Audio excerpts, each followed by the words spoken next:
Bonjour, bienvenue à tous pour ce 16e rendez-vous webinaire actualité de l'IREO. Je suis très heureuse de vous accueillir et d'accueillir à nouveau pour la deuxième fois Jonathan Deslay. Bonjour Jonathan. Bonjour Muriel.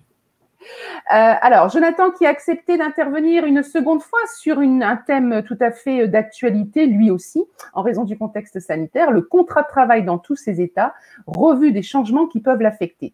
En effet, vous le savez, nous sommes dans une période particulière et on sent effectivement au travers des différents accords que l'on peut voir passer ou des différents témoignages que l'on peut avoir qu'effectivement, le contrat de travail semble être au cœur de toutes les problématiques et de toutes les éventuelles modifications liées à cette période particulière.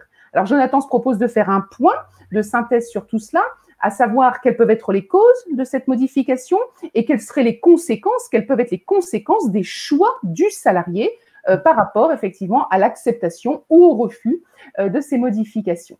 Alors, je laisse tout de suite la parole à Jonathan en vous rappelant que vous avez un chat à votre disposition pour effectivement, si jamais vous avez des petits soucis de connexion ou des petites questions d'ordre général. Par contre, pour les questions concernant le thème, vous avez l'onglet questions et nous poserons les questions en fin de webinaire à Jonathan, si le temps le permet. Merci à tous. Je cède tout de suite la parole à Jonathan et je vous dis à tout de suite sur le forum des questions et sur le chat. Merci Muriel et bonjour à tous. Merci d'être encore une fois aussi nombreux. Donc aujourd'hui, le thème est important et tout à fait d'actualité. Le contrat de travail, en particulier ses modifications. On ne connaît pas forcément le champ des possibles et comme le disait Muriel, ce qui arrive en cas d'accord ou de refus du salarié. Ce qu'on peut déjà dire, c'est que finalement, chaque salarié, au cours de l'une de ses expériences professionnelles, et elles sont de plus en plus nombreuses dans une carrière, peut voir ses conditions de travail se modifier en raison de l'évolution de ses missions, son environnement professionnel, ou même suite au changement de son entreprise elle-même, et parfois à la demande du collaborateur lui-même. Et s'il s'agit d'un élément contractuel important, le contrat de travail lui-même peut se modifier. C'est ce que nous allons regarder ce matin en passant en revue tous les événements qui peuvent mettre le contrat de travail dans tous ses états. Au niveau du contrat de travail, on va s'intéresser plutôt au CDI, puisque c'est le contrat de droit commun, comme on dit, c'est-à-dire celui qui est utilisé généralement pour les emplois permanents. Et c'est donc lui qui est beaucoup plus concerné par tous ces états, toutes ces modifications qu'il va pouvoir voir tout au long de sa vie, si on peut parler de la vie du contrat de travail. Ce qu'on peut remarquer, c'est que le CDI est un contrat consensuel, c'est-à-dire formé par le simple échange des consentements de l'employeur et du salarié, et la comparaison avec le mariage s'arrête là. C'est-à-dire aucune forme particulière n'est nécessaire pour sa validité. On peut conclure un CDI sur une page ou sur 10 pages. Le législateur laisse l'employeur et le salarié complètement libres pour la forme du CDI. Et par le fait même que seul l'échange des consentements suffit, eh bien, par conséquent, un CDI conclu oralement est valable. C'est assez méconnu parce que souvent, le contrat de travail CDI à durée indéterminée va être écrit. Tout simplement parce que l'employeur a une autre obligation juridique, c'est celle d'informer le salarié des conditions essentielles de son embauche. Et c'est l'élément qui fait que le CDI, finalement, va être écrit, mais il peut l'être de deux manières différentes. Soit un véritable contrat, un CDI, le contrat à durée indéterminée, tel qu'on le connaît, soit une simple lettre d'embauche. Mais c'est assez rare de ne voir, sur le plan contractuel entre l'employeur et le salarié, une simple lettre d'embauche, tout simplement parce qu'il y a un flou au niveau des conditions de travail, au niveau de ce qu'on pourrait trouver dans le contrat de travail. Alors vous me direz au niveau de la preuve du travail, ce qu'il en est, c'est simple, dès la fin du premier mois, il y a une fiche de paie qui est obligatoire et c'est elle qui va faire office de preuve. Donc en général, le CDI, même s'il n'est pas forcément écrit, il va être quand même sous la forme d'un contrat avec des clauses et donc ces clauses et tous les éléments présents dans le contrat peuvent être modifiés. Notamment parce que le CDI est à durée indéterminée, peut durer de nombreuses années et donc c'est important que le contrat puisse accompagner la vie de l'entreprise, ses évolutions, comme on le disait. Donc, c'est important de se demander finalement quels sont les éléments importants du contrat de travail, les éléments fondamentaux que l'on peut modifier. Donc, si on parle de ces éléments fondamentaux, on parle aussi parfois d'éléments substantiels du contrat de travail. Ce sont des éléments importants, vraiment des éléments fondamentaux, c'est-à-dire sans lesquels le salarié n'aurait pas signé. Le salarié n'aurait pas accepté la relation salariale sans ces éléments fondamentaux, comme par exemple la rémunération ou la fonction, sont des éléments qui sont fondamentaux. Le problème, c'est que ce qui est essentiel pour certains ne l'est pas pour d'autres. Et donc, sur ces questions d'éléments essentiels, de savoir qui ils sont, eh bien, c'est finalement au juge de trancher. Et le juge va regarder à ce moment-là l'intention des parties au moment de la signature du contrat de travail et va regarder également le contrat de travail lui-même. Donc, on est vraiment sur du cas par cas par rapport à ça et donc sur une forme de jurisprudence pour chacun des éléments importants, essentiels, substantiels du contrat de travail. Alors, pourquoi s'interroger sur les éléments importants du contrat de travail? Tout simplement parce qu'on va distinguer au niveau des modifications possibles du contrat de travail deux types de modifications. D'abord, la modification du contrat de travail et ensuite, la modification des conditions de travail. Et c'est le distinguo qu'on fait entre les deux. Donc, à l'écran, vous voyez, en cas de modification du contrat de travail, c'est-à-dire si l'on touche à l'un des éléments essentiels du CDI, il faut l'accord du salarié. Mais la procédure est différente selon le motif qui peut être économique ou non.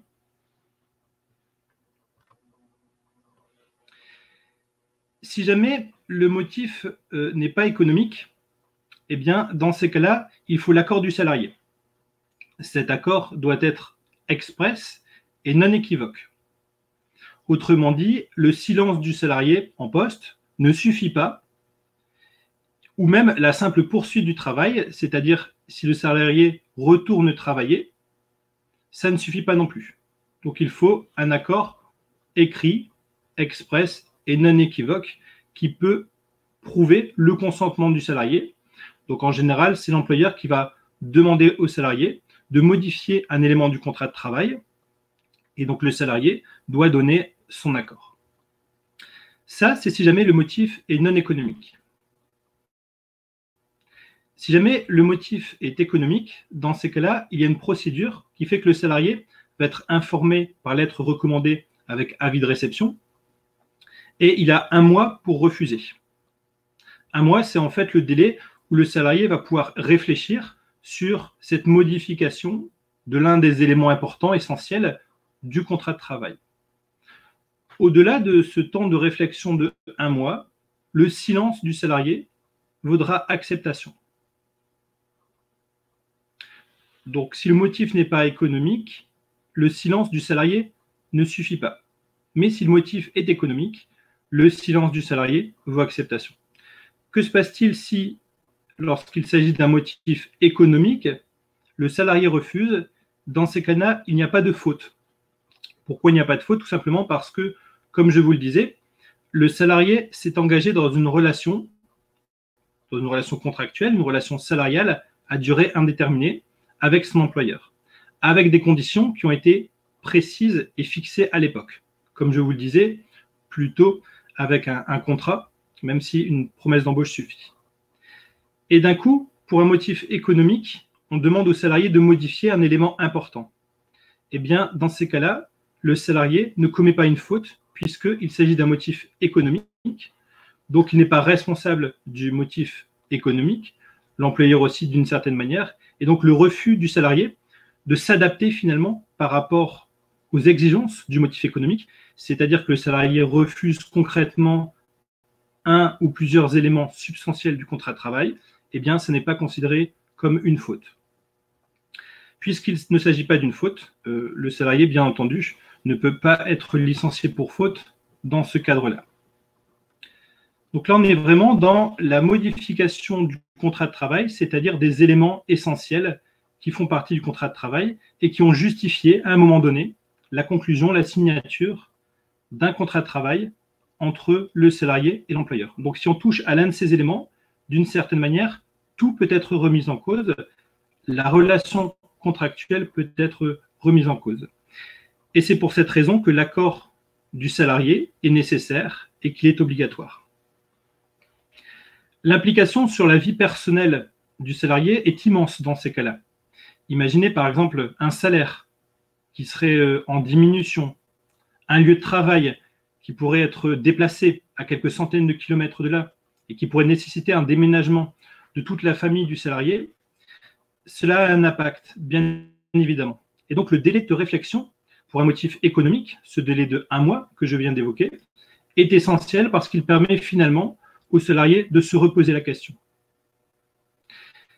Puisque le motif est économique, on peut aussi raisonnablement envisager que ce que l'employeur propose au salarié est une proposition de dernier recours. C'est-à-dire que l'employeur, dans sa gestion des ressources humaines, dans la gestion de sa propre entreprise, se dit que la modification du contrat de travail, de l'un de ces éléments importants, c'est la seule solution pour faire perdurer l'activité. Et donc, dans cet esprit-là, on le verra ensuite, il peut très bien y avoir un licenciement économique parce que l'employeur ne peut pas faire autrement, par exemple, que de délocaliser ou tout au moins déménager son entreprise, mais il ne va pas pouvoir, bien évidemment, continuer la relation contractuelle et salariale avec un seul salarié. Et donc, c'est là où le licenciement économique peut être évoqué, c'est-à-dire le salarié n'accepte pas cette modification importante de son contrat de travail, par exemple un lieu très éloigné, et on le comprend, pour des obligations familiales, mais en même temps, il y a aussi la poursuite de l'activité qui est nécessaire, et c'est tout l'esprit du licenciement économique dans ces cas-là. Et voilà pourquoi les 1 mois de réflexion peuvent être vus comme des délais qui sont raisonnables aux yeux du législateur pour que chacun puisse se poser la question. L'employeur qui va donner le temps pour réfléchir et pourquoi pas de revenir sur sa décision. Parfois, ça arrive. Donc, je vous rappelle que toute proposition de l'employeur peut être remise en cause par lui-même. Il peut revenir sur sa décision. Et dans ces cas-là, ce n'est pas un acte de faiblesse, mais finalement la prise en compte d'une certaine réalité. On peut très bien imaginer, par exemple, qu'un employeur propose à différents salariés de modifier leur contrat de travail sur un ou plusieurs aspects pour des raisons économiques. Et il se trouve, pour différentes raisons, pourquoi pas familiales, que ces salariés refusent, et même refusent tous, cette modification du contrat de travail. Eh bien, il peut être intéressant dans ces cas-là pour l'employeur de se reposer la question. Finalement, les modifications du contrat de travail que je propose à plusieurs salariés, ces salariés les refusent tous. Peut-être ce n'est pas la bonne solution. Ou peut-être si je veux garder ces compétences, ces salariés dans l'entreprise, eh bien, il y aurait une autre solution qui serait peut-être possible que de toucher justement à un ou plusieurs éléments importants du contrat de travail. Donc, il y a parfois des employeurs qui vont changer leur fusil d'épaule, qui vont revoir leurs propositions, et donc ces employeurs vont abandonner le projet de modifier le contrat de travail. Et dans ces cas-là, il ne se passe rien, bien évidemment, au niveau du contrat, c'est-à-dire on continue comme avant, et on peut imaginer que les difficultés économiques dans cette situation perdurent, mais l'employeur pourra alors voir d'autres solutions. Pourquoi pas même modifier encore une fois le contrat de travail, mais pas forcément sur les éléments qu'il a proposés aux salariés. Il peut par exemple revoir sa copie et revoir à la baisse certaines de ces demandes qui pourraient toucher au niveau du contrat de travail, ou plutôt par exemple d'envisager une délocalisation, de voir autrement pour finalement déménager l'entreprise simplement à quelques kilomètres de là. Donc, pour le motif économique, sachez que ce temps de 1 mois de réflexion, ça n'est pas gravé dans le marbre en ce qui concerne la décision de l'employeur, mais ce mois de réflexion peut être mis à profit, je dirais même pour conseiller le salarié, qui est parfois finalement sur des craintes. Et donc, on peut très bien imaginer que eh bien, des membres du CSE puissent rassurer le ou les salariés qui sont touchés par des mesures économiques sur cette crainte de l'avenir et finalement sur l'intérêt de cette évolution dans leur contrat de travail et pourquoi pas de donner une certaine visibilité quant à l'évolution de l'entreprise pour montrer que les changements qui vont intervenir dans le cadre du contrat de travail des salariés concernés peut être un bien finalement pour l'activité, pour la suite, dans une entreprise qui se transforme. Et on peut très bien imaginer, par exemple, que l'employeur lui-même peut aussi proposer des mesures, mais qui ne soient que temporaires. Donc ça, c'est aussi une possibilité. Les choses avancent vite aussi pour les entreprises, à l'activité aussi. Et on parle aujourd'hui beaucoup de disruption, c'est-à-dire qu'il y a beaucoup d'imprévus dans l'environnement professionnel mondialisé en général. Et donc, il n'est pas toujours facile à la fois pour les salariés et pour les employeurs de s'adapter à tous ces imprévus. Et le Covid fait bien sûr partie de ces imprévus. Donc là, on est vraiment sur la modification du contrat de travail, c'est-à-dire les modifications les plus importantes que peuvent rencontrer les salariés. Ce qui veut dire qu'il s'agit des modifications les plus rares et, comme vous l'avez vu, qui nécessitent l'accord du salarié. Maintenant, on va s'intéresser au deuxième type de modification. Là, il s'agit des modifications des conditions de travail. Ce sont d'une certaine manière des modifications moins importantes et donc le législateur les aborde d'une manière différente. Pour la modification des conditions de travail, les règles vont être différentes. D'abord, ce qui est intéressant de regarder, c'est que si l'on modifie les conditions de travail, eh bien, ce n'est plus l'accord obligatoire du salarié qu'il va falloir aller chercher, puisque finalement, le contrat de travail n'est pas modifié en profondeur. On n'a pas des éléments importants, essentiels ou substantiels qui vont être modifiés. Mais finalement, c'est le contrat de travail lui-même qui va prendre une tournure différente dans le détail. C'est-à-dire que c'est seulement les conditions de travail qui vont être modifiées, mais le cœur du contrat de travail, on pourrait dire le cœur du métier, lui, ne change pas. Et donc, il n'y a pas forcément besoin d'avoir, aux yeux de la loi, l'accord du salarié. En ce qui concerne la législation, on va considérer, dans ces cas-là, lorsque les conditions de travail sont modifiées, donc en général à la demande de l'employeur, que l'employeur utilise son pouvoir de direction, sa liberté d'entreprendre, si vous préférez. Et dans ces cas-là, c'est le salarié qui doit accepter. On retrouve ici, évidemment, le lien de subordination entre le salarié et le manager. Donc, c'est bien le manager qui va s'occuper des conditions de travail, de leur bonne application, qui est en général décidée par les ressources humaines ou la direction. Mais au final, c'est bien l'employeur qui va utiliser son pouvoir de direction, un petit peu comme pour les heures supplémentaires. C'est aussi cette idée-là. Ce qui veut dire qu'on change précisément seulement et simplement l'exécution des conditions de travail. C'est ça seulement qui change. Le contrat lui-même ne change pas, le contrat perdure, bien évidemment. On ne refait pas un nouveau contrat, on n'écrit pas finalement un avenant, mais on va changer simplement les conditions de travail. Dès lors, si le salarié refuse ces modifications, eh bien, il commet une faute. À quel niveau est-ce qu'il va commettre une faute? Tout simplement parce que cela va correspondre pour lui à une non-exécution des obligations contractuelles, une non-exécution du travail finalement, des exigences du travail. Donc on pourrait dire que ce refus correspond pour le salarié à un refus d'exécuter ses obligations contractuelles et donc c'est considéré comme une faute, puisque c'est comme s'il refusait d'exécuter ce qui avait été décidé à l'époque lors de la signature du CDI. Et par conséquent, un licenciement pour faute est possible dans une telle situation. Il est possible, mais bien évidemment pas automatique, mais ça peut enclencher une procédure de licenciement. On va maintenant passer en revue les principales modifications du contrat de travail. On commence par la rémunération, donc l'accord du salarié est nécessaire. À la hausse, en général, il va dire oui. À la baisse, donc c'est interdit en fait. Le salaire, bien évidemment, est protégé. Si je suis serveur et que je casse un verre, on ne doit pas l'imputer sur mon contrat de travail.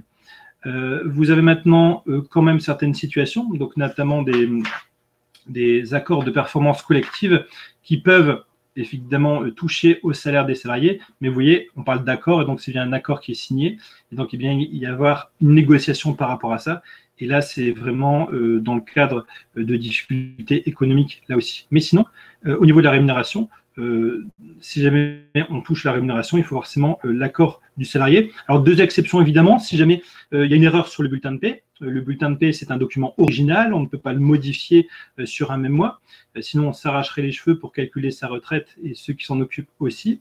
Et donc, dans ces cas-là, il va y avoir un rattrapage sur le mois suivant, d'où l'intérêt de suivre la paie.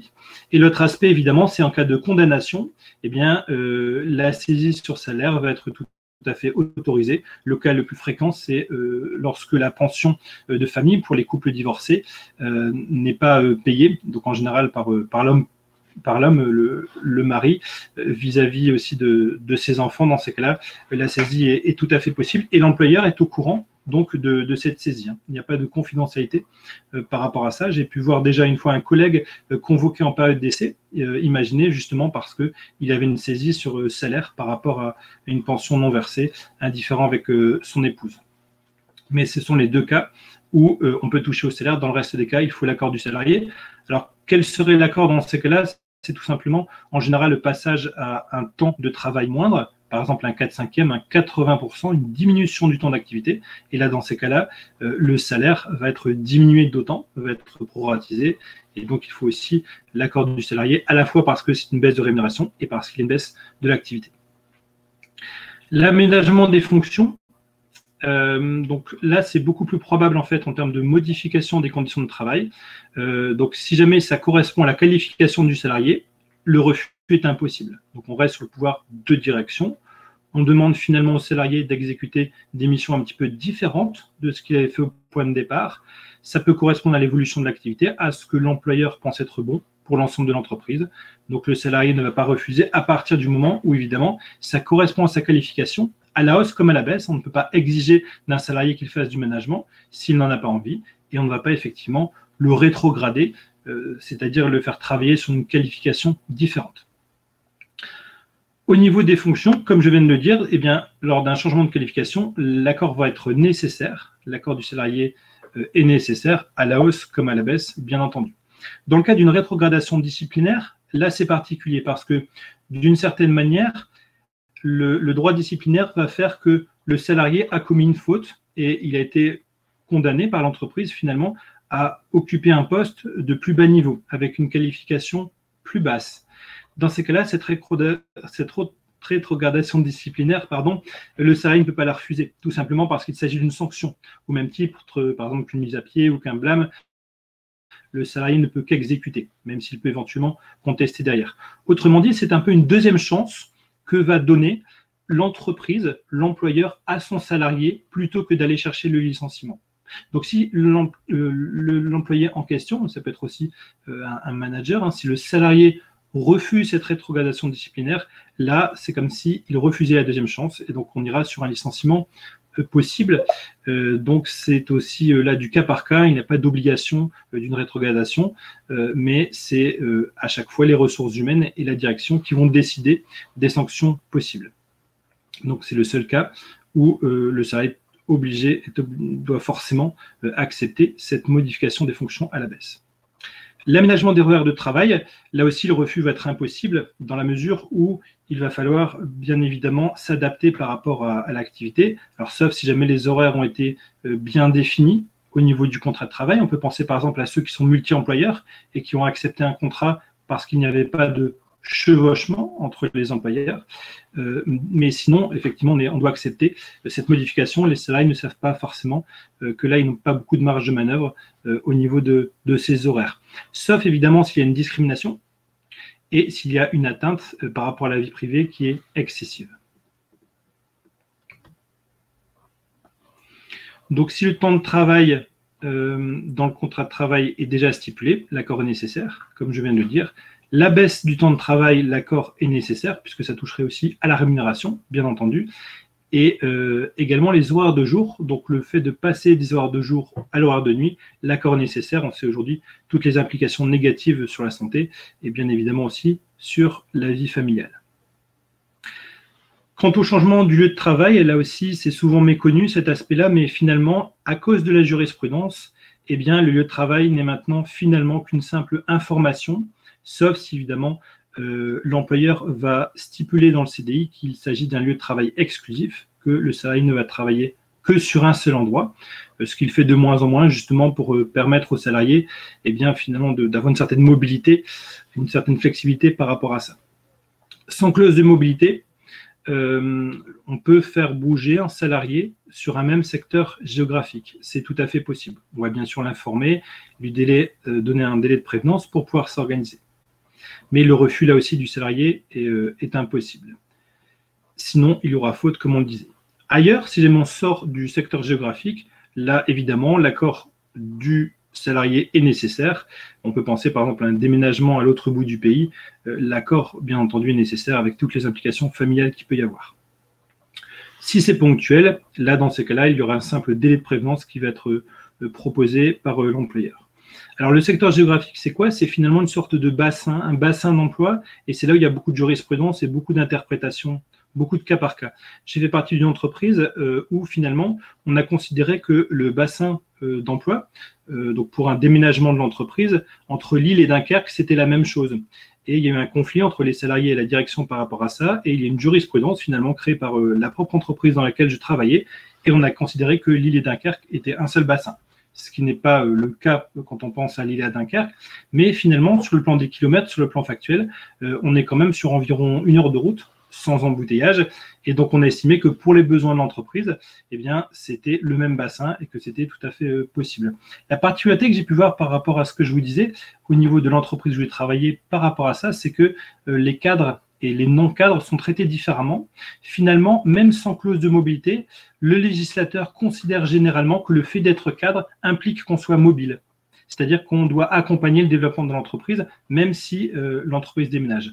Pour les employés, on va rester plutôt effectivement dans ce cadre du même secteur géographique qui reste parfois à définir.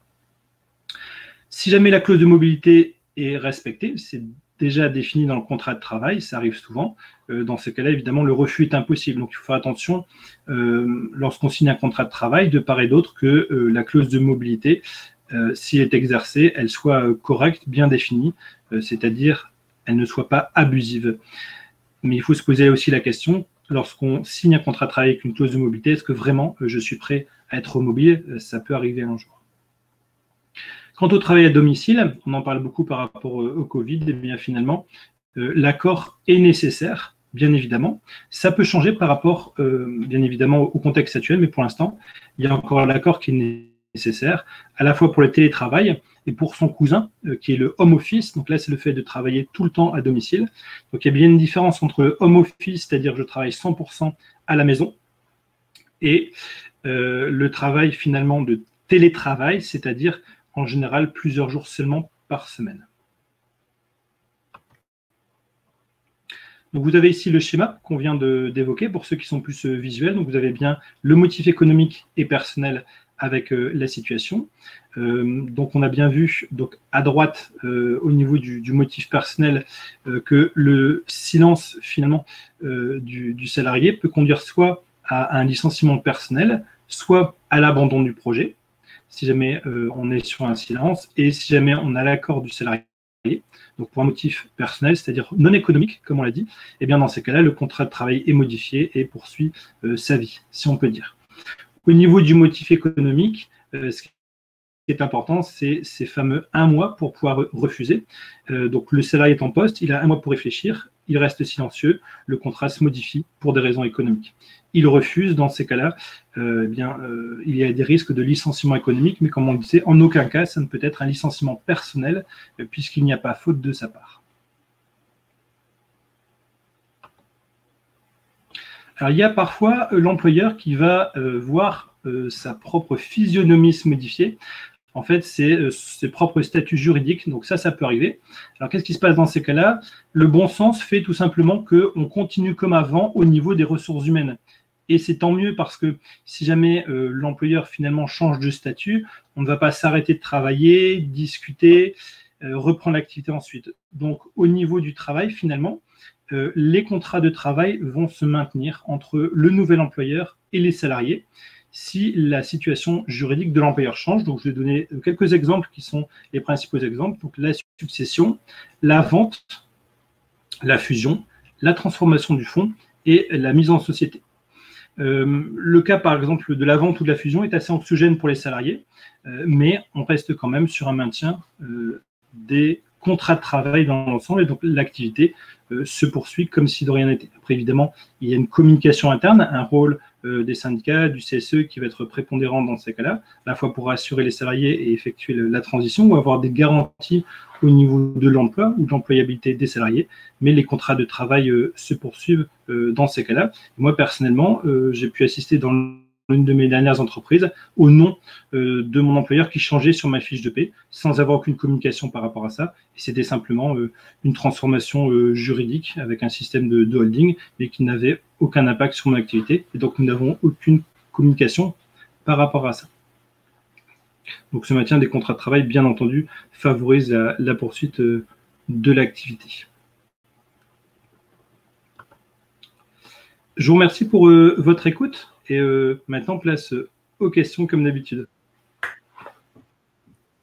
Merci Jonathan pour ces explications. Alors, pas mal de petites questions avant de vous les poser.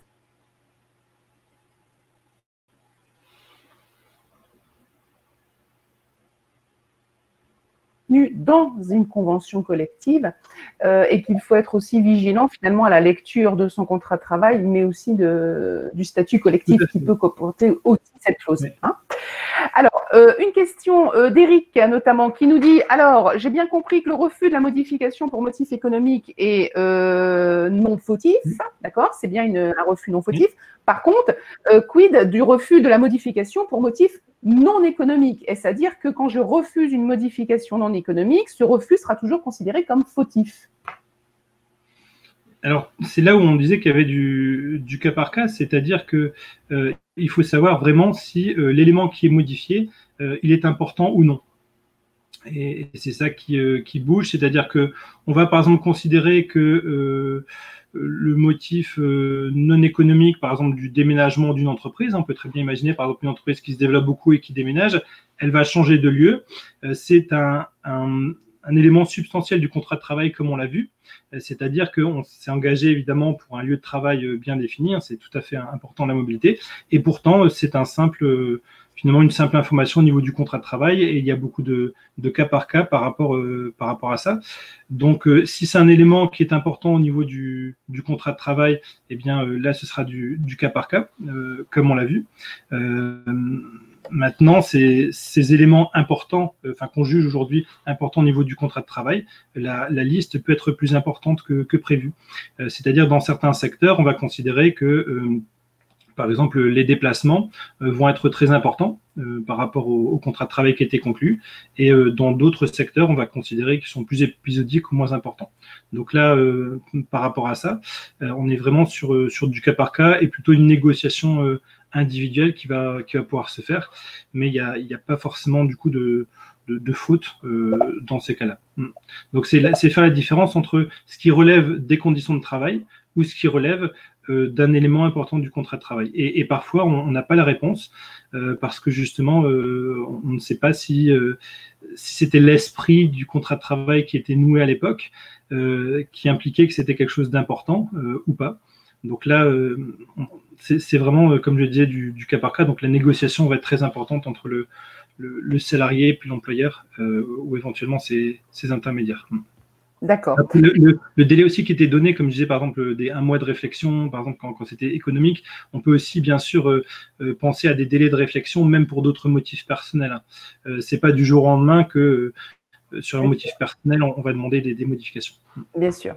Alors, autre question, on parle effectivement du refus, alors on a bien compris pour le motif économique ou pour un motif non économique, mais que se passe-t-il, nous demande, j'ai oublié le nom, pardon, que se passe-t-il si finalement on refuse une modification qui est issue de la négociation d'un accord de performance collective ? Si je refuse cette modification, vous l'avez évoqué, hein, l'accord de performance collective, est-ce que si je refuse la modification qui est issue de cet accord de performance collective, est-ce que je serai licencié économiquement? Est-ce que je serai licencié pour faute parce que je ne peux pas refuser une modification issue d'un accord de performance collective? Quelle sera la forme de mon licenciement éventuellement? À partir du moment où je suis touché en fait dans mon entreprise par l'accord de performance collective, en fait, même si des droits individuels, je rentre dans un cadre global. Donc c'est impossible en fait de refuser cet aspect-là. Alors en théorie, on pourrait très bien imaginer, par exemple, l'employeur qui va sanctuariser certains salariés qui auraient refusé de rentrer dans cette idée d'accord de performance collective. Mais dans la pratique, effectivement, les salariés ont intérêt à rentrer dans ce cadre-là parce qu'ils sont concernés, parce que d'une certaine manière, c'est une solution qui a été trouvée pour eux, puisqu'il y a des solutions qui sont moins avantageuses. Hein. Donc, dans ces cas-là, ça ne constitue pas une faute. Oui. Mais logiquement, l'employeur va poursuivre finalement un licenciement économique et va continuer, même sans l'accord du salarié. D'accord. Alors, autre petite question aussi. Alors, on nous demandait, alors je me suis permis de répondre, mais j'attends votre confirmation. Elsa nous demandait justement sur la notion de saisie sur salaire. Est-ce que finalement, il y a une limite qui est posée par la loi? Et Elsa nous disait, est-ce que finalement, c'est pas une histoire de 10% maximum au niveau des quotités saisissables sur le salaire? Alors, je me souviens plus des chiffres exacts, mais pour moi, c'est plus que 10%. Hein. C'est ce que je m'étais permis de répondre à Elsa. Hein. Il y a une grille qui existe. Oui, il y a une grille effectivement qui va être faite. En fait, elle est personnelle. Donc, c'est des calculs par rapport à des pourcentages qui permettent d'aboutir à la fin, personnellement, à ce qu'on appelle un reste à vivre. C'est-à-dire que les personnes puissent continuer à manger, à dépenser leurs frais, malgré les dettes qu'ils vont pouvoir avoir par rapport à ça. Mais au niveau de l'employeur, c'est vrai qu'il va avoir cette trace de saisie tous les mois et qu'il est obligé finalement de respecter, et donc il en a forcément connaissance, comme je disais tout à l'heure. Mais c'est pas lui qui a la main par rapport à ça, il ne fait qu'exécuter finalement une décision de justice en tant que telle. Ouais. Alors, autre question qu'on sent poindre un petit peu dans vos explications par rapport notamment au contexte sanitaire que nous connaissons, hein, c'est effectivement de se dire, est-ce qu'on ne va pas avoir des situations où l'employeur va se saisir de cette hypothèse du Covid que l'on a connue et qu'on va peut-être encore connaître pour finalement modifier à tout va les contrats de travail. Et dans ces cas-là, quelles conséquences, quel impact sur le contrat de travail pour les salariés? Alors, c'est une tentation qui peut peut-être poindre en fait quand on regarde la situation. Maintenant, on a comme un recul de plusieurs mois par rapport au Covid et finalement, le droit social ne dort jamais. Donc, il y a des contestations prud'homales qui ont pu être faites. On a identifié aussi le Covid qui n'est pas un cas de force majeure, et donc les contrats de travail vont se poursuivre quoi qu'il arrive. Les contestations aussi, il y a beaucoup de rencontres légales, notamment je pense au niveau des notaires, au niveau des banquiers, etc., qui se poursuivent déjà. Donc par rapport au contrat de travail, finalement, il serait malvenu de la part de certains employeurs de revenir sur les acquis dont j'ai parlé tout à l'heure, et cette fameuse différence entre la modification des contrats de travail en général, et des conditions de travail des salariés. Et si on fait l'amalgame entre les deux, finalement, on va se retrouver sur des fautes de la part des employeurs qui seraient très fortes, puisqu'on serait sur des licenciements abusifs notamment. Donc par rapport à ça, le contrat de travail lui-même n'a pas changé en fait par rapport au Covid. Donc tout ce que je viens de vous dire, c'était valable avant le Covid et ça l'est valable aussi aujourd'hui. On est juste plutôt sur finalement un assouplissement parfois, notamment sur tout ce qui concerne le télétravail d'une part, et après un assouplissement également dans la façon, et c'est compréhensible, de rentrer en contact au niveau des employeurs et des employés. C'est-à-dire que les recrutements, on le voit maintenant, peuvent se poursuivre, ils ont repris. Les licenciements peuvent se poursuivre évidemment aussi à partir du moment où on sort du cadre de l'activité partielle. Si on parle de licenciement économique plus collectif, sachez qu'en fait, il faut aussi et toujours que les licenciements économiques soient prouvés, c'est-à-dire par des difficultés économiques. Or, si une entreprise ne met pas en place l'activité partielle, ce qu'on appelle communément le chômage partiel, ça veut dire qu'elle n'a pas de difficulté économique et donc elle ne pourra pas licencier elle-même. Donc le risque que nous avons aujourd'hui n'est pas tant finalement la modification des contrats de travail tous azimuts ou une remise en cause de tout ce que je viens de vous dire. Le risque, c'est plutôt que une fois sorti du système de l'activité partielle, eh bien, il y a beaucoup de licenciements économiques et de faillites d'entreprise parce qu'il n'y aura plus ces mesures de soutien à l'économie qui sont là. Parallèlement à ça, malgré tout, on peut voir quand même apparaître des recrutements qui vont souvent se faire à distance. Et moi-même, en tant que travailleur indépendant, je travaille aussi à distance pour trouver des missions. Donc ça a repris aussi de ce côté-là. On a également du côté de l'alternance des signes qui sont positifs, puisque les entreprises sont aussi intéressées pour reprendre des alternants avec un engagement souvent fort dans ces contrats d'apprentissage et de professionnalisation qui vont durer au minimum 1 an. Donc ça veut dire que les entreprises recrutent à nouveau. Les entreprises recrutent aussi des étudiants pour les former, mais ces recrutements souvent vont se faire soit à distance, soit avec des conditions sanitaires particulières, donc de distanciation sociale, donc plus de 1 mètre entre le recruteur et le recruté, moins de tests de recrutement aussi, bien évidemment, ou alors qui vont se faire à distance, ou alors aussi le port du masque dans certains cas.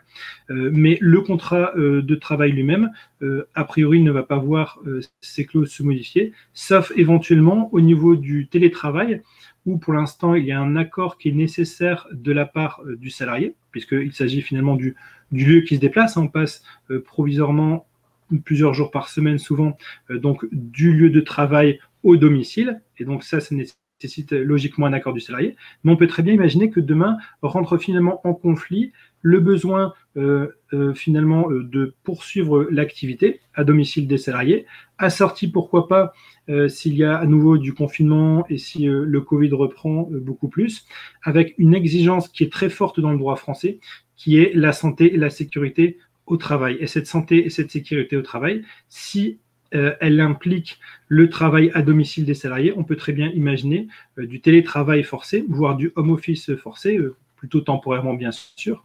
Et dans ces cas-là, l'accord du salarié ne serait pas nécessaire parce que l'employeur et par extension le chef d'entreprise est responsable juridiquement de la santé et de la sécurité des salariés. Et donc ça peut être plus important que finalement le fait de travailler temporairement à domicile ou de rester en télétravail à une durée indéterminée. Mais pour l'instant, on n'en est pas là. Le télétravail, pour l'instant, c'est encore la nécessité d'obtenir l'accord du salarié. D'accord. On l'a bien compris, la primauté, on l'avait déjà dit dans le cadre d'un webinaire, la primauté de la santé et de la sécurité permet effectivement ce type d'aménagement. Et ce sera d'ailleurs justement tout l'objet de notre webinaire de vendredi. Alors, pour conclure, j'ai envie de dire que oui, effectivement, on l'a bien compris, et je pense que c'est le message que vous avez souhaité faire passer, c'est que le droit du travail n'a pas changé, le contrat de travail n'a pas changé parce qu'il y a eu cet épisode de Covid. Je pense que c'est important de le rappeler. D'ailleurs, j'en profite pour rappeler aussi que le droit conventionnel en droit du travail n'a pas changé non plus.